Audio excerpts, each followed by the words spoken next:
Hola a todos, mi nombre es Andy Becerra y estamos con la empresa Pausa Network, una empresa dedicada a la difusión de la cultura y las tradiciones de nuestros pueblos. El día de hoy estamos en la histórica Plaza de Armas de Pausa, de la provincia Pauca del Sarazara, Ayacucho, y tenemos como invitado a un personaje histórico de Pausa, un personaje con mucha historia, alguien con mucho conocimiento sobre cómo este pueblo se funda, cómo este pueblo llega a ser lo que es en estos momentos. Y tenemos como invitado al señor Alberto Rojas, una persona multifacética, un profesor, escultor, pintor. Hay muchísimas formas de poder adjetivarlo, y él es una persona que ha marcado historia en la provincia y en este pueblo de Pausa. Muchas gracias por la invitación, padre. Y quería empezar diciéndote primero gracias por aceptar la invitación de la entrevista, y quería saber, queríamos hablar exclusivamente sobre Pausa. Muy amable por esta invitación. Con lo que sé, pondré un granito más de arena para que se cristalice cómo ha sido la venida de los españoles para poder fundar en este pueblo a nuestra provincia Pausa. Así es. Y bueno, quería empezar primero situando, creo, a las personas que nos van a ver y que van a poder disfrutar de esta entrevista. Primero hablar sobre este lugar geográfico, sobre este lugar llamado Pausa, sobre este pueblo llamado Pausa. ¿Cómo es que se funda? ¿Cómo es que llega a ser lo que es en estos momentos un pueblo? Primero empezando, creo que por la época preincaica. En la época preincaica, ¿este lugar era una ciudad, era un pueblo o aún no? En la época pre-inca, Pausa era solamente una pampa eriaza, así como lo vemos a Osjoyo Pampa, donde no había nadie se habitaba, a pesar de que por todas las quebradas escurría agua. Pero crecían las malezas y no estaba habitado por persona alguna. Primeramente, ¿por qué? Porque acá sabemos de que quema bastante, y los naturales de allá de Ñaupallacta no han podido vivir acá. ¿Por qué? Porque acá había unos zancudos, unos mosquitos que picaban bien. Había arañas, tarántulas, había también pumas, y ellos, recelosos de que algo les sucediera, no bajaban así nomás, porque ellos estaban acostumbrados en la parte alta, donde vivían tranquilamente, sin ser molestados por persona alguna o animal alguno y todo. Ahí tenían sus animalitos, pastaban, por ejemplo, sus llamas, de repente sus alpacas, sus vicuñas o otros animales, criaban su cuy, tenían todo.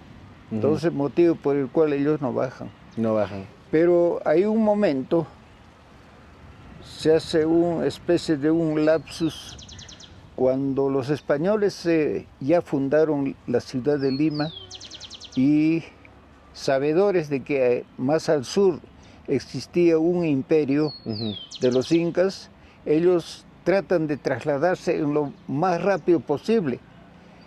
Tal es el que cruzan por las pampas de acá de Parinacochas para poder trasladarse allá al Cusco, y en esas circunstancias que se encontraban por las faldas del Sarazara, es el que uno de los españoles pregunta dónde había oro.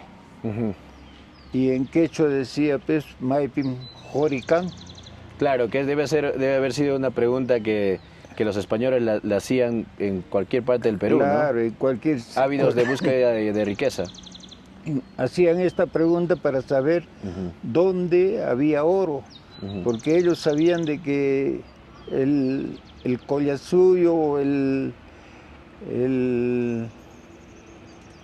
el Cusco estaba hecho a base de las ruinas, a base del oro.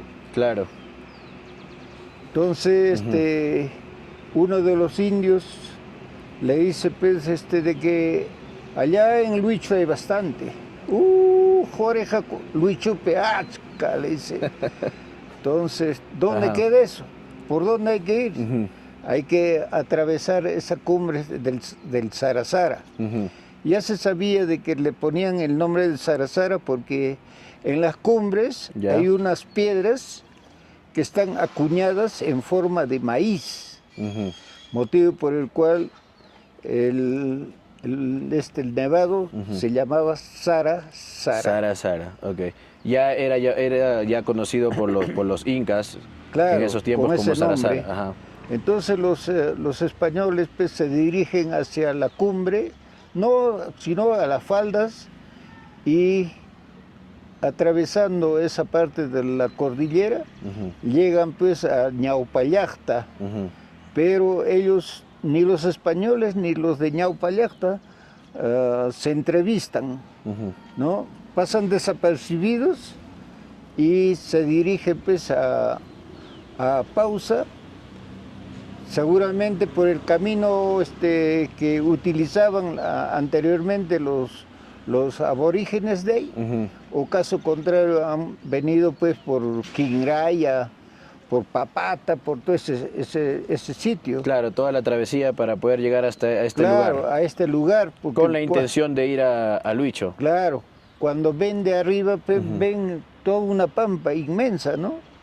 Entonces ya asombrados con eso, llegan pues acá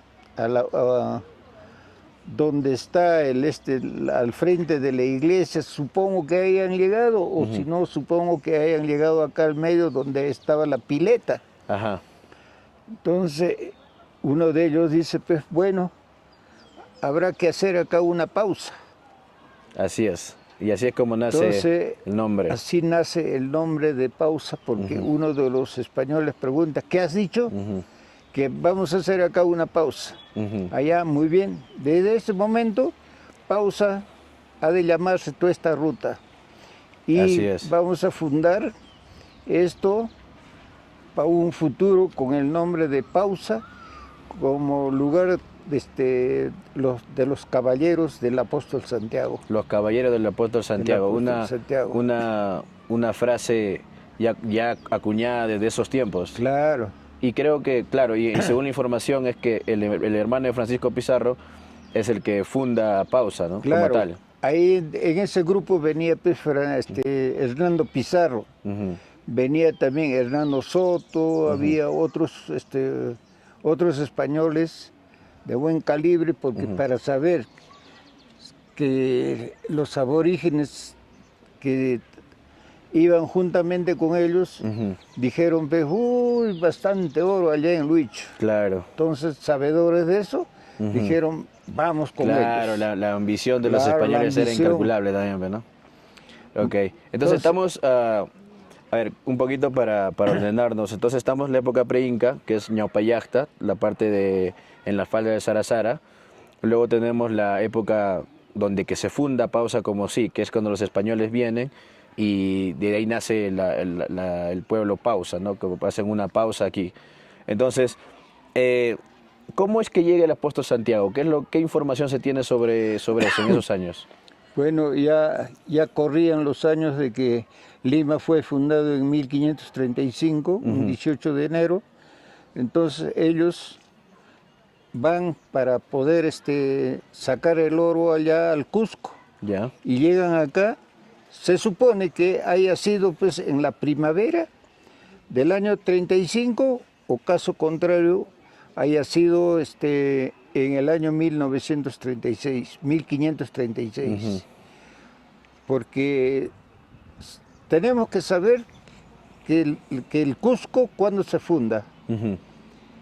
Porque Hernando Pizarro, todos ellos han estado en el Cusco después de haber fundado acá Pausa. Así es. Y haber dejado a algunos españoles acá para que puedan edificar algún templo, y en ese templo tenía que estar el apóstol Santiago. Así es.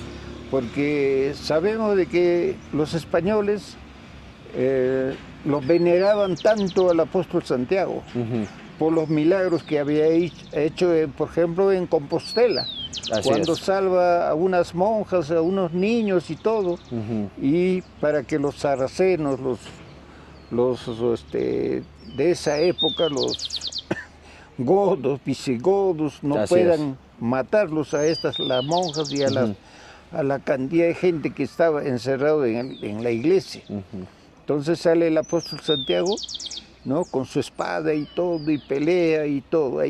Ahí vemos el retrato del apóstol Santiago, siempre con un moro que está apoyando al caballo para que no lo pise, ¿no? Así es. Entonces...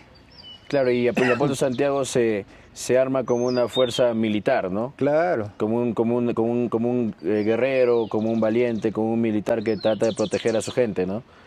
Excelente. Ahora tenemos lo del apóstol Santiago, claro, y también creo que es bueno tener en cuenta que Pausa en realidad es un pueblo netamente español, porque este lugar geográfico no existía nada hasta que llegan los españoles. Claro. Entonces yo pienso que también pues, el apóstol Santiago, como protector de los españoles, fue elegido como patrono de este pueblo.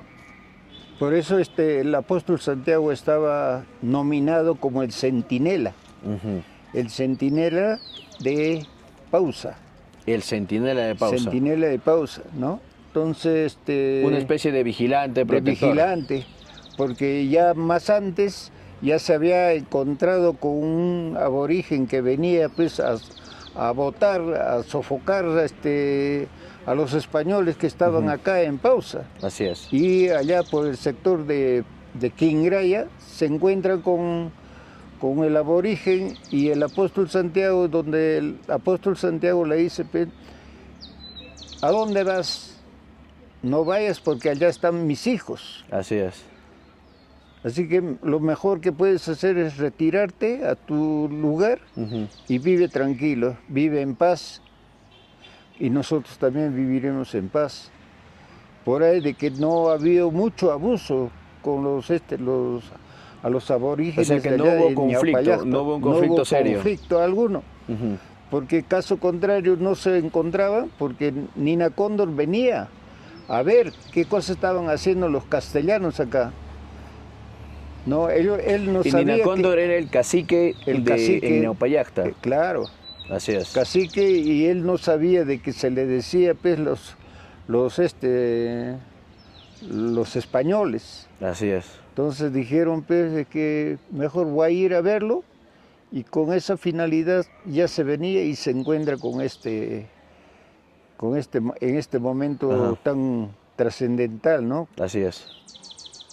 Con el militar, pero que en realidad también se piensa que fue el apóstol Santiago. Claro, porque blandía su espada. Así es. Su espada, y dijo, pues, no te metas con mis hijos, porque acá tengo yo mi arma que destella como el sol, ¿no? Brillaba.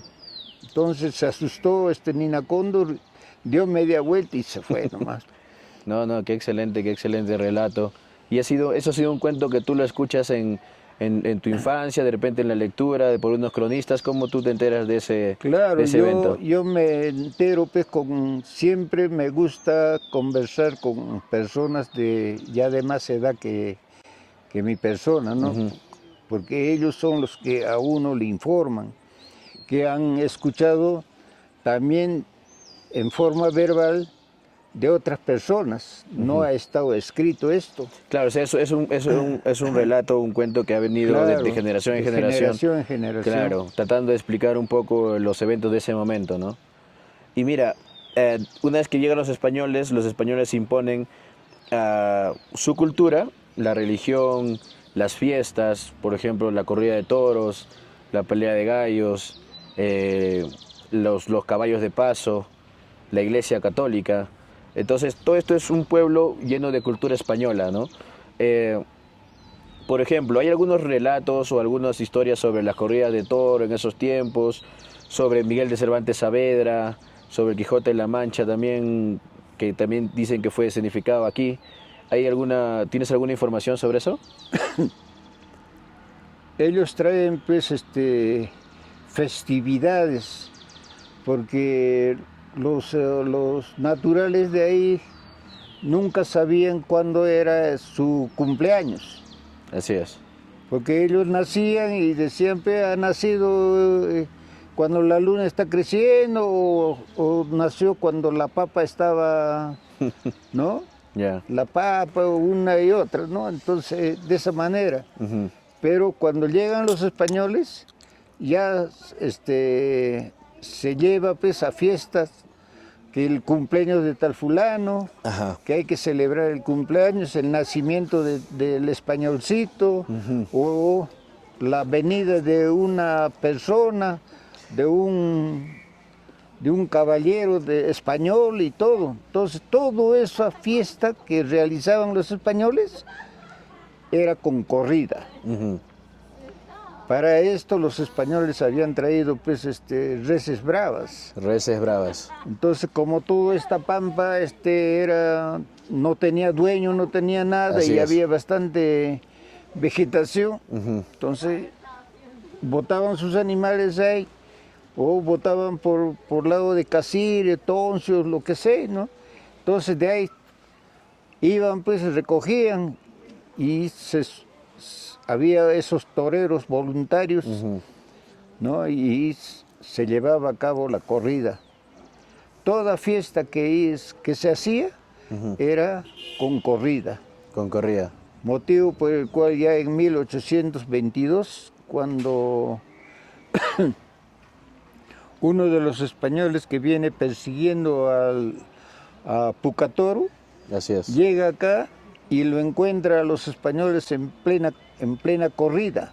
Ajá. ¿Por qué era la corrida? Porque había llegado una dama que era esposa de tal, Ujú. de un español, Ujú.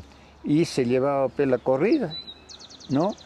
Motivo por el cual pues poco tiempo después ya la corrida se hace popular en todo lo que es la América de los españoles. Así es. Entonces, tenemos la época en donde España impone su cultura, donde que este pueblo empieza a crecer, impone sus festividades, la religión, y este pueblo se empieza a desarrollar. ¿Ok? Entonces quiero que hagamos un salto a la época republicana, por ejemplo, a la época donde ya como pueblo constituido ya se independiza de los españoles, ¿no? Como todo el Perú. Entonces, en ese momento también luego viene la guerra con Chile. Justo leí una pequeña información que decía que en la guerra con Chile también se enviaron a pausinos a luchar en la guerra. Claro, sabemos, por ejemplo, de que cuando se llevó la guerra con Chile, el líder de nosotros, un compatriota, es Andrés Avelino Cáceres. Ujú. El brujo de los Andes. El brujo de los Andes. Atacaba, ¿por qué? Porque formaba las guerrillas. Ujú. Daba un golpe a los chilenos y escapaba de inmediato, ¿no? Motivo por Claro, el cual porque no tenía la fuerza suficiente como no para tenía. poder Todos eran luchar hasta, montoneros. claro, Pues. así es. Entonces se necesitaba personal para la guerra, para enfrentar a los chilenos. Y acá en Pausa pues había varios jóvenes y todos se enrolaron. Y es cierto que Andrés Avelino Cáceres pasó por la provincia, es cierto que fueron como los pueblos de Corcuya, de Usa, Claro. los lugares donde pasa Andrés Avelino Cáceres. Ahí en Oyolo existía todavía unos huecos donde los cañones de los chilenos habían caído a las paredes. Ya. Y ahí había unos arcos que para entrar a la plaza de armas de Oyolo, entonces en esos costados había todavía las balas que habían sido impregnado ahí, ¿no? Entonces se supone de que haya sido, cuando yo llegué a Oyolo en 1968, los lugareños me dijeron, acá está el los huecos que dejaron las balas de los chilenos cuando peleaba con Andrés Avelino Cáceres. Wow, esa información es muy buena, o sea, es algo histórico, es algo donde que creo que deberíamos de preservar y difundirlo, ¿no? ¿Aún siguen esas huellas de los impactos o ya no, en Oyolo? Me dicen de que el alcalde Roy Mamani, cuando estaba en Oyolo, los ha hecho tarrajear, los ha borrado total, entonces ya se terminó la historia. Es una pena, es una pena. Esperemos que no haya sido algo irresponsable, quizás a veces falta de conocimiento, que se hacen este tipo de cosas. Hace mucho tiempo yo escuché de ti, padre, que dijiste que la espada de Andrés Avelino Cáceres se quedó en Corcuya o en Usua. ¿Eso fue algo anecdótico o es algo realmente comprobado? Había una espada que lo tenía en la casa cuando murió mi tía Marina Guillén Rojas. Okay. Había una espada con una empuñadura que tenía una cabeza de león. Wow. Y eso solamente lo utilizaba pues, Andrés Avelino Cáceres. ¿No? Se supone de que haya dejado la espada ahí en el andamio o en un rincón, algo, y como el ataque de los chilenos venía, Era de imprevisto. repente haya tenido que salir con su caballo en rompecincha, ¿no? Porque dejar una arma, una espada ahí, ¿no? Claro, claro. Entonces son pequeñas piezas, ¿no? Pequeñas piezas que tienen un valor histórico que creo que debería preservarse, ¿no? Y poder hacer las averiguaciones. De repente podemos llegar a si quiere tener algún vestigio, ¿no? De que Andrés Avelino Cáceres estuvo ahora en la ya provincia. Ahí está la espada, pero ya no tiene la empuñadura. Ya no tiene la empuñadura. Ya lo han sacado pensando de que era de plata, pero había sido plaqué. Entonces, agarraron, lo vendieron y se perdió todo. Y se perdió. Como muchas cosas en la historia de la provincia, la historia del Perú, ¿no? A veces las personas creen que tiene un poco de valor, más que nada económico, y lo pueden vender y distribuir, ¿no? Pero son piezas históricas muy importantes, ¿no? Que debería valorarse y preservarse en el tiempo. Ocurre la guerra con Chile, estamos hablando de que Pausa también enviaron algunos pausinos a la guerra, luego viene ya la época de reconstrucción. En esos tiempos que estamos hablando ya por los 1900, ¿no? ¿Cómo era Pausa? ¿Era una provincia que, digamos, importante en el rol de Ayacucho, o es que estaba olvidada porque también el lugar geográfico es difícil de llegar? Por esos años de 1821, por ahí, Pausa tenía la judicatura del juzgado de primera instancia. Así es. Entonces, cuando los españoles, los republicanos en tiempo de Morales Bermúdez en el gobierno, visita pues el lado de Coracora y todo, pero en ese lapsus hay un momento en que el juez de primera instancia se trasladaba para hacer justicia allá a Lucanas. Y estamos hablando de que Pausa en ese tiempo era la capital de Parinacochas. Claro, capital de Parinacochas. Capital de provincia. Y tenía la judicatura de primera instancia, porque esto funcionaba solamente en provincias. Así es. No funcionaba en distritos. Entonces ya en esa época se traslada el juez para atender la justicia en Lucanas por 6 meses. En ese lapsus habría ido pues, el presidente Morales Bermúdez por lado de Coracora y se enamora de una chica pullina. Y le dice de que... Dato interesante. Ya tenemos, ¿por qué no se traslada o la provincia, acá Coracora, ¿no? Si Pausa no tiene ya judicatura, en Coracora que se cree la judicatura y se cree la provincia. Pero el hombre, o sea que Morales, dijo, pues bueno, Puyo que sea pues, la provincia. No, que nosotros no tenemos, no estamos aptos para poder recibir la provincia, que sea Coracora.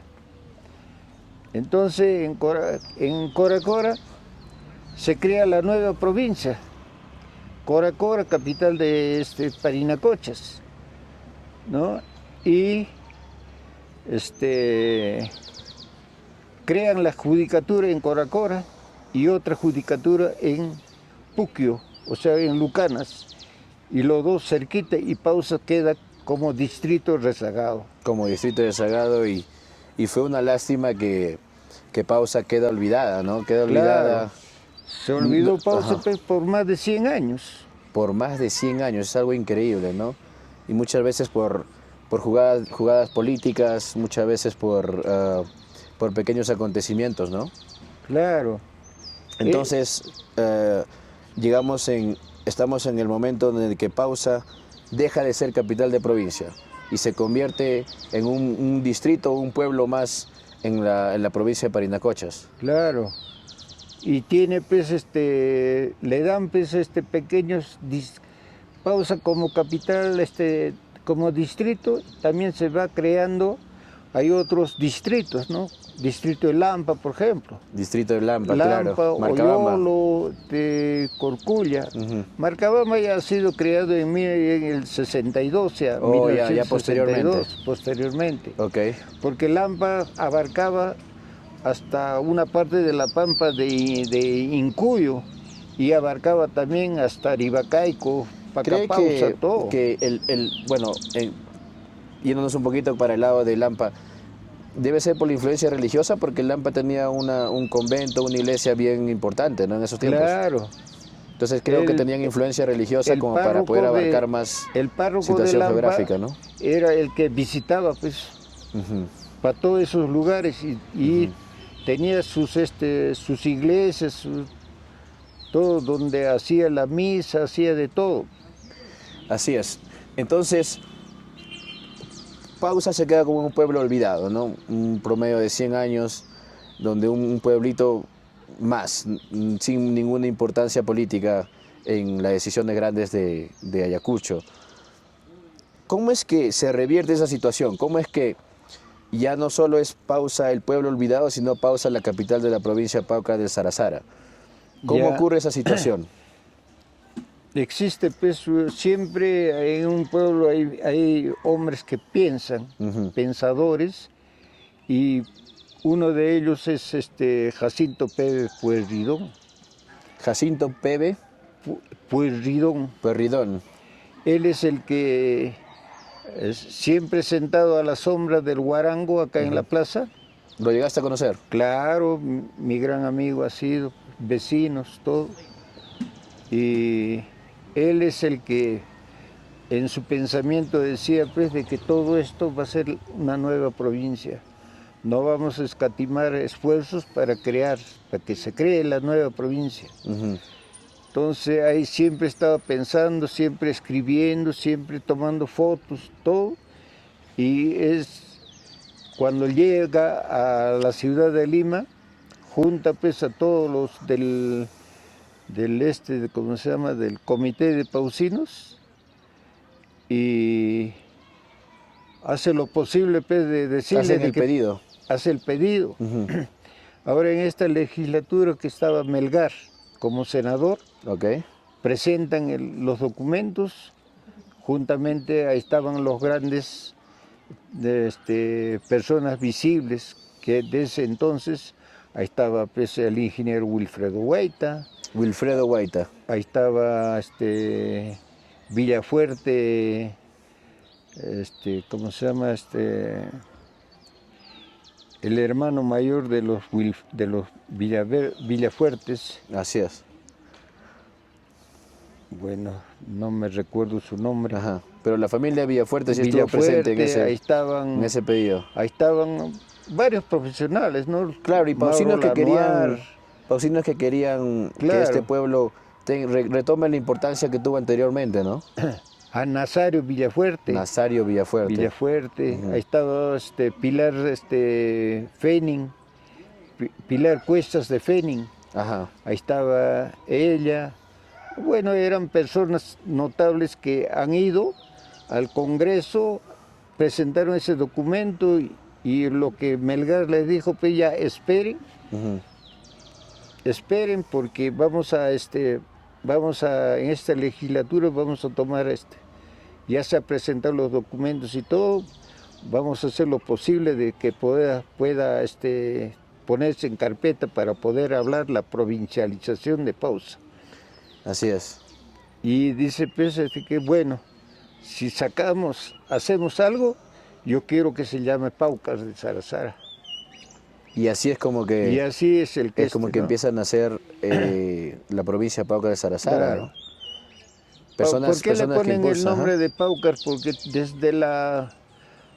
desde donde nacen las hierbas ahí de Sarasara en la falda, en tiempo de primavera, ahora después de la lluvia, todo se va a ver color amarillo, rosado, rojo, blanco, todo.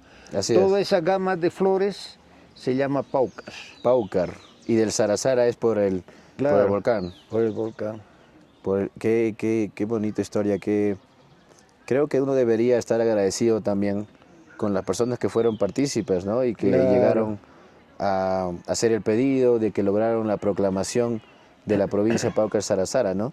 Justo tocando ese tema, creo hay un pequeño conflicto sobre eso, ¿no? Es sobre cuándo realmente es que esto se funda como provincia, si es que la fecha fue el 2 de enero o el 15 de diciembre. Bueno, ¿Qué información hay sobre eso o qué es lo que realmente ocurrió, ¿no? Según fuentes que una persona y otra persona hablan, por ejemplo, Ítalo Villaverde dice de que se gestó para que sea provincia un 15 de diciembre. Y hay otros que dicen, no, pero la resolución de provincia salió el 2 de enero. Así es. Claro que esa información sí es fácil de acceder. Uno puede entrar a Google y chequear que la información realmente se proclama como provincia el 2 de enero. Claro. Entonces, la idea puede haber salido en cualquier otra fecha, pero la proclamación y la oficialización de Paucar de Sarasara como provincia es el 2 de enero. Entonces creo que ahí no habría discusión, ¿no? Sí, pero ellos dicen de que si nosotros hacemos el 2 de enero, no va a haber gente quien vea. O sea, es algo más comercial, fue una decisión más comercial. Mejor lo hacemos el 15 porque hay alumnos, ¿no? Claro, para que puedan marchar y que se pueda decir. Que podría tener un poco de sentido, pero no es como que el nacimiento en sí, ¿no? El nacimiento es como que un cumpleaños, ¿no? Yo puedo haber nacido un 1 de enero, pero no lo voy a celebrar un 20 de diciembre, ¿me entiendes? Entonces la oficialización, el nacimiento como provincia es el 2 de enero y creo que no debería haber discusión sobre eso. Sí, y debería celebrarse todos los años el 2 de enero, ¿no? Claro, el 2 de enero tenía que ser pues, el Entonces, una vez que ya creo que está aclarado cómo nace Paucar Sarasara como provincia y Pausa se crea como capital, pues, quería que toquemos el tema sobre tu infancia. ¿Qué recuerdos tienes de Pausa en los primeros años de tu vida, ¿no? Bueno, mi infancia ha sido como el transcurrir de los niños en su edad de niño. Bueno, yo puedo decir de que mi nacimiento fue en la hacienda Sacraca. Hacienda Sacraca. Sacraca. Ahí estaban los terrenos que tenía mi abuelo Alfredo. Y hay una casita que actualmente lo tiene el señor Salas. porque mi mamá lo vendió a esa familia. Ahí en esa casa es el que nací yo. Entonces, mi infancia se llevó siempre en movimiento, porque a mí me gustaba ver lo que otros mayores hacían. Tal es el caso de que yo venía acá a Pausa, montado a veces sea en burro o en caballo, porque tenía que entrar a la escuela. Y los lunes había que entrar pues a las 7:30 de la mañana, porque caso contrario, te hacían el callejón oscuro. Callejón oscuro. O sea, entonces quiere decir que venías desde Sacraca hasta Pausa para estudiar. Claro. ¿Por qué? Porque allá en lo que es ahora Mirmaca, esa era una hacienda. Una hacienda de la familia León. Y nosotros éramos sus arrendatarios. Y ahí, por ahí vivíamos como 9 años. Yo recuerdo que tenía mis carneros, el número de 164 o 64 carneros merinos, y yo los pastaba ahí. Todos los sábados temprano me iba y botaba mis carneros y hasta las 4, y yo jugando ahí en Ajo. Hay un sector donde uno va cayendo, resbalando y todo, ¿no? Y ahí, cuando ya escuchaba de que el puma venía, de inmediato dejaba de jugar y corría y encerraba mis carneros. Supongo que el puma ha sido un animal que ha depredado bastante en aquellos años, ¿no? Entonces yo cerraba de inmediato en el corral, ponía los mecheros a todo alrededor y soltaba los perros. Tenía como 4 galgos grandes. Y así vivía. A veces tengo amigos que ahora son de mi edad, un poco más mayores, donde está la laguna, el pozo, el de agua ahí en San Juan. Ahí jugábamos. Esa era nuestra canchita. Y ¿Se podría decir que tuviste una infancia feliz? Claro, por supuesto. ¿Por qué? Porque yo era un nieto de Alfredo Neira, que era bastante querido. Era una persona querida. Sí, porque él siempre decía, ¿dónde está Alberto? A veces me venía sin saludar, veía que no estaba adentro, corría yo, ¿no? Y ahí mismo él se iba donde su hija, Consuelo, y dice, ¿dónde está ese Alberto? No me ha saludado. Entonces a las 12 cuando yo salía, mi mamá me agarraba, ¿por qué no le has saludado a tu abuelo? Vaya ahorita a saludarlo. ¿Cómo recuerdas a tu abuelo? ¿Cómo era físicamente? ¿Cómo lo recuerdas? Mi abuelo era de regular tamaño, era pelos así amarillos.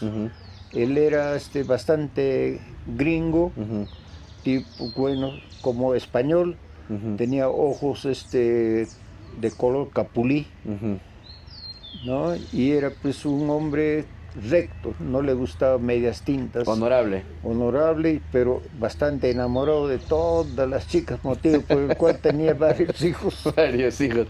Claro que en esos tiempos también hay bastante de eso, ¿no? Especialmente... Y era comerciante, pe. Claro, y encima comerciante. Yo recuerdo una fecha que se hizo pasar de obispo. ¿Así?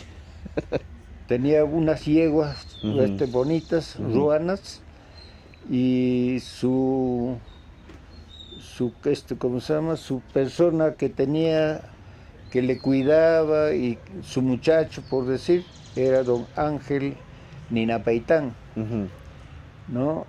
Y Ángel estaba al servicio de él, pues, no podía ir a ningún sitio sin mi abuelo. Y para ese día había mandado ensillar su caballo, sabedor de que el obispo venía por Santa Rosa. Ya apenas sabedor de eso, ahí mismo ensilló el caballo y se fue. Se puso sus anillos de oro que tenía. Ok. Y venía con su toga, todo gringo, Ajá. con ropa blanca, un terno blanco. Y cuando venía la gente decía, uy, obispo ha venido, obispo ha venido.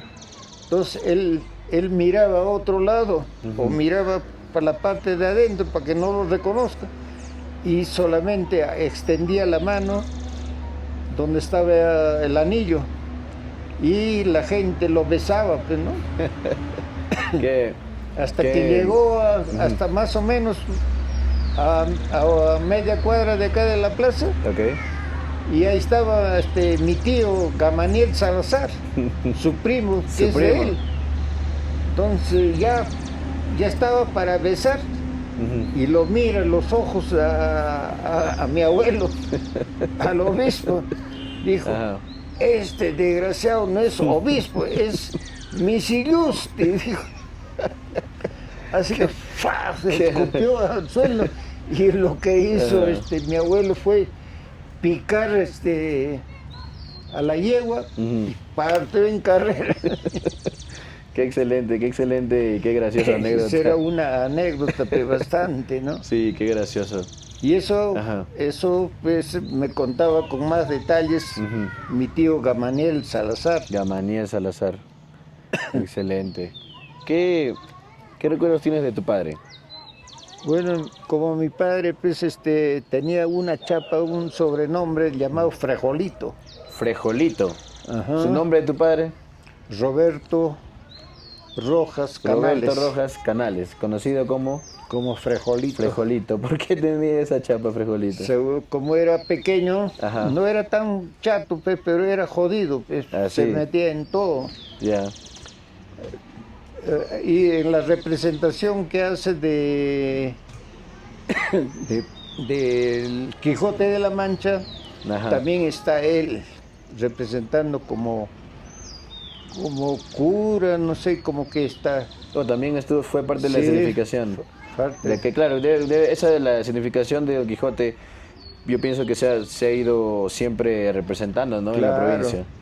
No, excelente. Es algo que un legado español, que hasta ahora tenemos un grupo llamado Grupo Yachtamachta que siempre hace ese tipo de llamados, hace las significaciones, ¿no? De Don Quijote de la Mancha.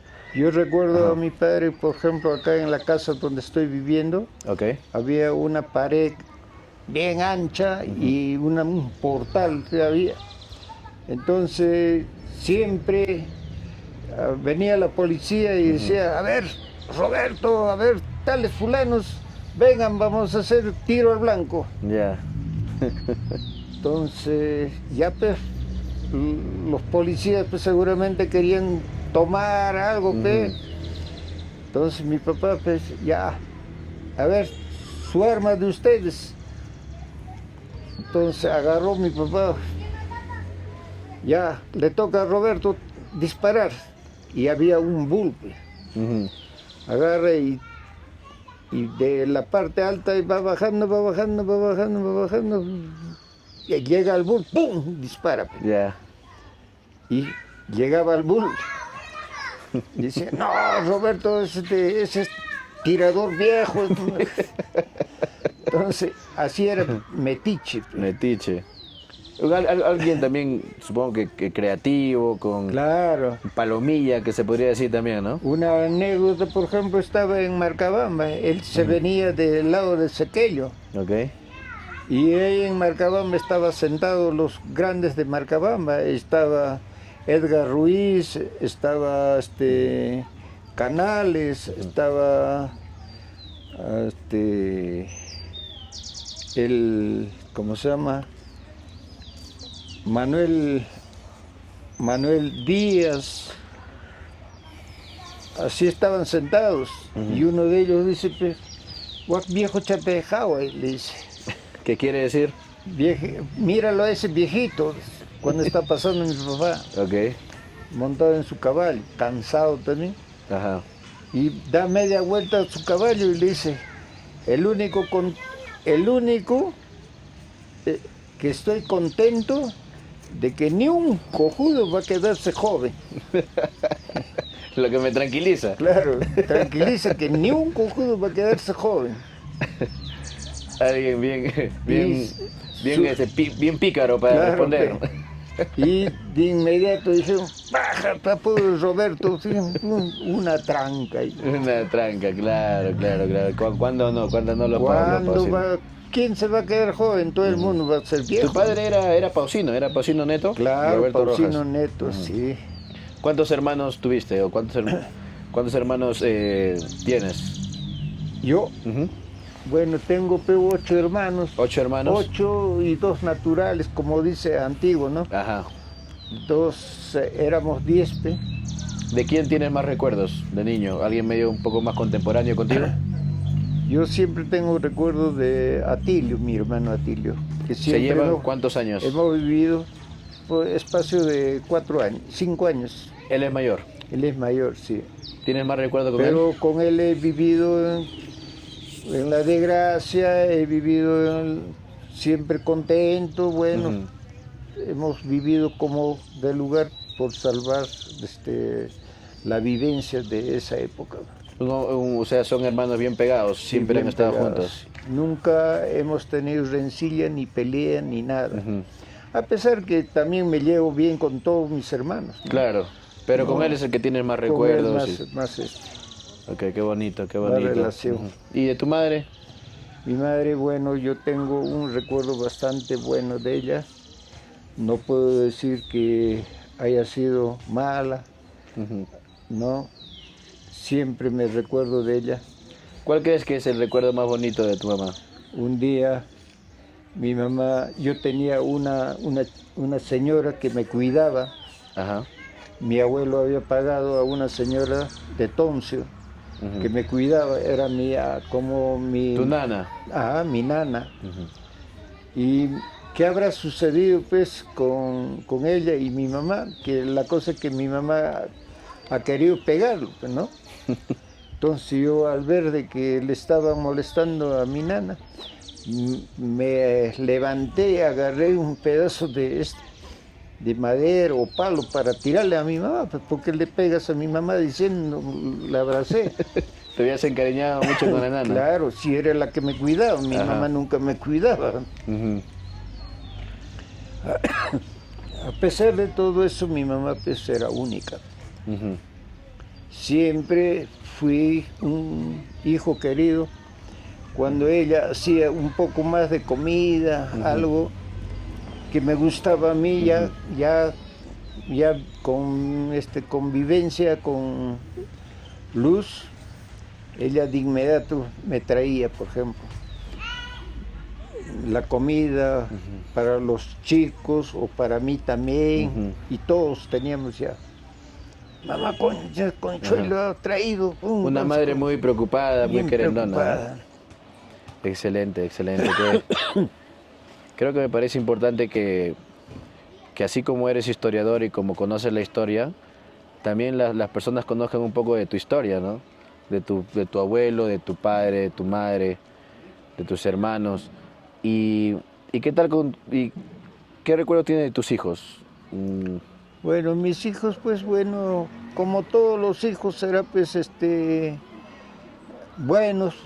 No podemos decir que todos son malos, porque no hay hijos malos para un padre. Siempre tengo recuerdos de Relton, tengo recuerdos de Yemis, de Johan, de Michelle. Por ejemplo, Michelle, un día yo tocaba quena.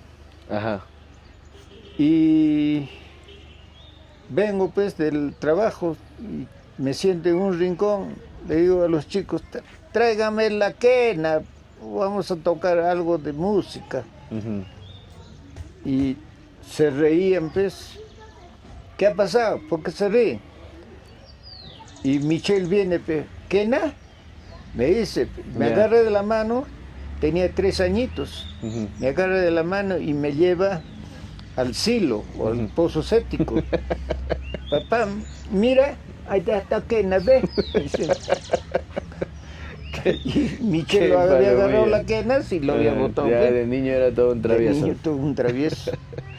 Bueno, que hemos tocado un poco también el plano personal y ahora como cambiando un poco de tema, ¿en qué ha cambiado Pausa en los últimos 30 años, 40 años? ¿Cómo ves Pausa? ¿En qué dirección está yendo hacia el futuro? Pausa pues llega a cambiar cuando sale la irrigación. Uh-huh.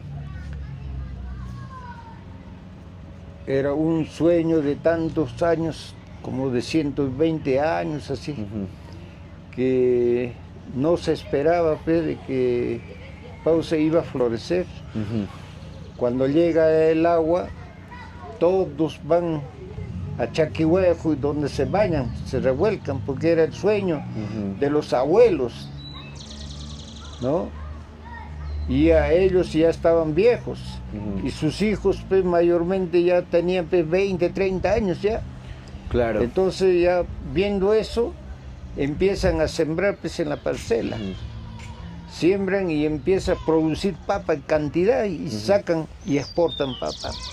Claro, entonces estamos hablando de que Pausa es, ya yéndonos un poco al lado socioeconómico, que siempre ha producido sus propios alimentos, que ha producido agricultura en poca escala, ganadería, pero que nunca llegó a la manufactura, que nunca produció algo como que para poder industrializar este pueblo, nunca se pudo hacer eso. No llegó porque no existía pues, más. Los medios económicos no había, no había el apoyo del gobierno también. Apoyo del gobierno, no existía un apoyo tecnificado.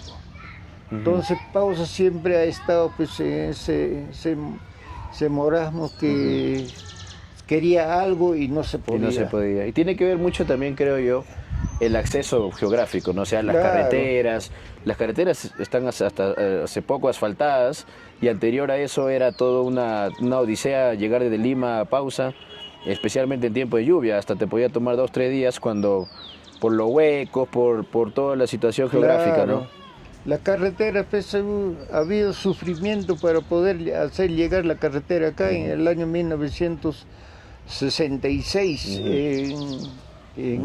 ¿cómo se llama? En diciembre del 66. 67 ya llegó acá a la plaza, ya, la carretera.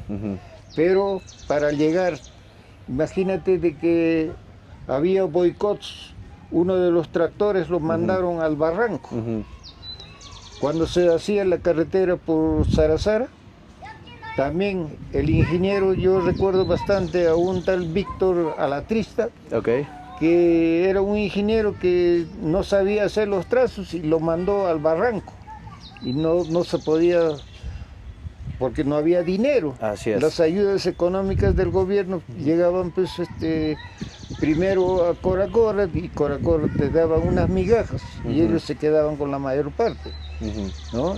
Y eso existía siempre.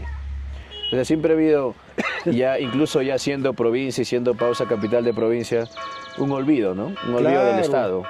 Por la lejanía y es una lástima que el Estado sí realmente vea a Pausa o a las provincias lejanas sin importancia, como pueblos que están ahí y ahí quedarán, ¿no? Por ejemplo, me acuerdo bastante del 2001, cuando llegó el presidente Paniagua. Así es. Paniagua llegó, miró, dijo, vamos a tratar de ayudar a Pausa, como es posible. Después de Paniagua viene pues Fujimori. Fujimori agarró, dijo ya, Pausa, muy bien. Acá están los carros para Pausa. A ver, ¿qué ciertas comunidades hay? Ya comunidad de Conchaca, comunidad de Casires, comunidad de Tonso, comunidad de Pausa, comunidad acá de Sacraca, Lampa y todo. Repartió tractores por acá, repartió carros, ¿no? En esa época. Pero también la carretera dijo que venga el ejército. Llamó el ejército de allá de Andahuaylas y se vinieron pues 2 contingencias que con todas sus maquinarias Unos para hacer la carretera hacia el lado de Oyolo Oyolo. y otros para hacer la carretera a este lado de Marán con la carretera de Cahuacho. Tenemos muchas cosas, creo, importantes de las que hablar. Ahora nos estamos quedando en los 90s, cuando llega Fujimori, luego en los 2000, cuando llega Paniagua. También y creo que viene, nos estamos olvidando... Ollanta. Ollanta también, llega Ollanta, pero creo que nos estamos olvidando una parte triste en la historia de la provincia, que es el terrorismo, ¿no? Yo pienso que para la entrevista, que va a salir una segunda parte, podríamos conversar un poco más sobre la época de terrorismo, sobre los 2000, cuando llega la luz, cuando este pueblo empieza a crecer ya de manera rápida, ¿no? Porque dio pasos agigantados en poco tiempo. Entonces, quiero agradecerte por la entrevista. Gracias, señor Alberto Rojas, padre. Gracias por la entrevista. Creo que es muy importante que voces como la tuya se dejen conocer. Y ahora estamos en un mundo digital y estamos tratando de difundir la cultura, la tradición, la historia, que es muy importante para que la gente pueda entender qué es este pueblo y a qué dirección está apuntando, ¿no? Entonces, gracias por la entrevista y espero que podamos hacer una segunda parte. Muy bien, gracias por haberme soportado estos momentos. Y claro, estoy colaborando con un poquito de arena. Ya en otro momento estaremos hablando de algo que está siempre abandonado el pueblo por la desidia de sus autoridades, que el mismo pueblo no lo comprende a la autoridad y la autoridad tampoco lo comprende y cada quien anda por su lado, siempre queriendo hacer algo y no pueden. ¿Por qué? Por falta de medios económicos, falta de una dirección al norte para poder llevar al pueblo a un auge un poco más relevante. Así es. Muchas gracias, padre, por la entrevista. Muy bien, joven.